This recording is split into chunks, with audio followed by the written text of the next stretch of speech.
दोस्तों अज उर्स चांडीअ जो वॉल्यूम नंबर 315 नाज़ प्रोडक्शन ऐं ही एल्बम 1992 में रिलीज़ थियल आहे।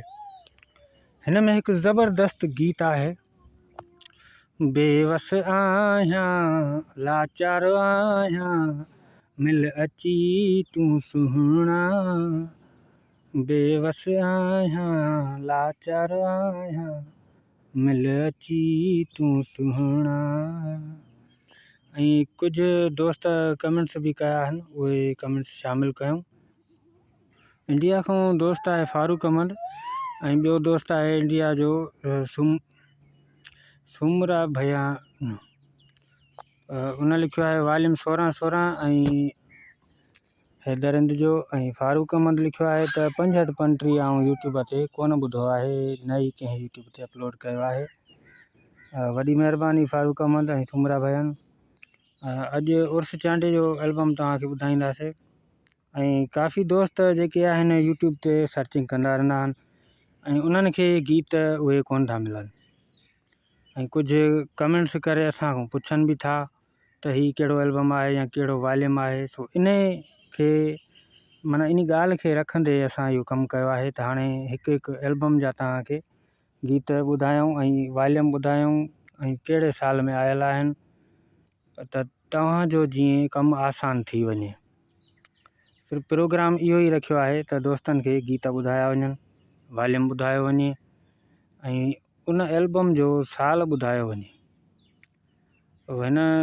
हिन कैसेट में जेके 10 कलाम आहिनि 10 ई तव्हांखे ॿुधाईंदासीं, शाइरनि जा नाला ॿुधाईंदासीं त जीअं तव्हांजो कमु आसान थी वञे। ऐं हेॾां जेको पटके सां वेठो आहे इहो रिकॉर्डिंग मीर हसन मंगसी मौसीक़ार अलहदाद ख़ासकेली, इहो अलहदाद ख़ासकेली आहे मौसीक़ार जेको वेठो आहे साइड में। ऐं हिन जो पहिरियों कलाम आहे हाजी हसन ख़ासकेली जो, भली वञ तूं हलियो जानी अड़ा। उन खां पोइ आहे अब्दुल्ला ख़ासकेली जो कलाम, आशिक़ चरियो थी वियो आहे तुंहिंजे प्यार में। उन खां पोइ आहे अॼु बि अव्हां जूं राहूं ॾिसूं पिया।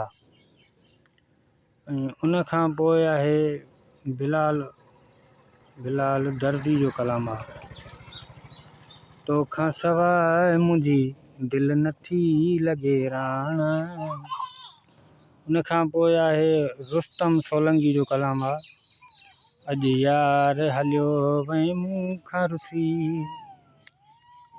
ऐं उन खां पोइ आहे खमीसो चांडियो जो कलाम आहे, देर न कर दिलरुबा हली आ अंगण ते यार।